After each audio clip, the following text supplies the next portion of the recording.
لأكثر من 400 عام كانت السلطانة الأم واحدة من أهم الرتب للمرأة في الدولة العثمانية. استخدم هذا اللقب لوصف الأم الشرعية للسلطان الحاكم، وكانت السلطانة الأم أهم وأقوى رتبة في الدولة العثمانية بعد السلطان نفسه. وهو ده موضوع الفيديو ده، ما تنسوش اشتركوا في القناة وتفعلوا الجرس، ولو عجبكم الفيديو نعمل لايك وكومنت وشير. بيتم استخدام هذا اللقب للأم الحية للسلطان الحاكم، وده كان بيمنحها قوة عظيمة في شؤون الحرملك وأيضا بعض الشؤون الداخلية للقصر العثماني.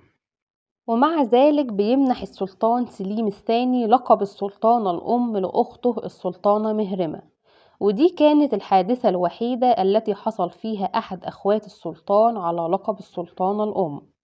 وعلى الرغم من أن السلطانة هرم أو السلطانة هيام لم تصبح السلطانة الأم، لكنها كان لها دور في الحكم على الحريم والحرملك العثماني وبعض الأنشطة الداخلية للقصر العثماني أثناء وجود السلطان سليمان القانوني.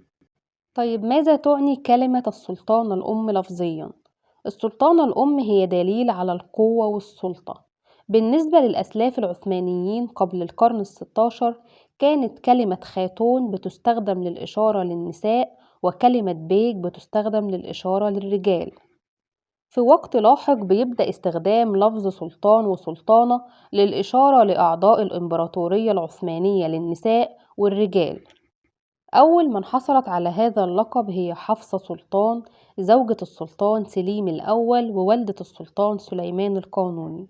على الرغم من أن لقب السلطانة الأم لقب بيتم استخدامه لأم السلطان فقط، ولكن بيتم تحويله إلى منصب مسجل قانوني في عهد السلطان مراد الثالث، والذي تم تحويله من أجل أمه السلطانة نوربانو. ومن المثير للاهتمام إن الراتب اليومي اللي كانت بتحصل عليه السلطانة الأم أكثر من أي راتب آخر للحريم، حيث أن السلطانة نوربانو كانت بتحصل على راتب يومي بيقدر حوالي 2000 قطعة نقدية، بينما أخذت السلطانة صفية حوالي 3000 قطعة نقدية بعد تولي ابنها السلطان محمد الثالث عرش الدولة العثمانية. في تاريخ الإمبراطورية العثمانية كانت أشهر السلطانات اللي اتخذوا لقب السلطانة الأم هم السلطانة مريم أو مهرمة، السلطانة قسم، السلطانة نوربانو، السلطانة صفية، السلطانة خديجة طرخان. أيضا السلطانات دول كان ليهم شخصيات هامة جدا في فترة أو في عصر سلطنة الحريم. في القرن السبعتاشر بيستبدل لقب السلطانة بلقب قاضين، ومن الجدير بالذكر إنه لم يتم السماح لوالدة السلطان وإخواته وحاشيته وأقرانه بالعيش إلا في قصر طوب كابي فقط. وبعد وفاة السلطان بيتم إرسال أم السلطان وزوجاته وبناته إلى القصر القديم أسكي سرايا.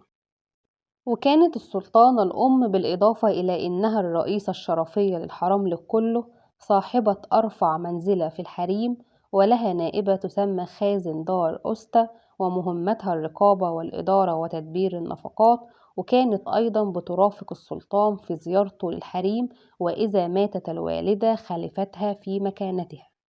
ومن الجدير بالقول أيضا إن أكثر سيدة أو أكثر سلطانة عثمانية احتكرت منصب السلطانة الأم لمدة طويلة جدا أثناء فترة سلطنة ابنيها السلطان مراد الرابع والسلطان إبراهيم الأول هي السلطانة قسم. أتمنى يكون الفيديو عجبكم، ما تنسوش الاشتراك في القناة واستنوا الفيديوهات اللي جاية. معايا أنا هنا علي في زي التاريخ ما بيقول.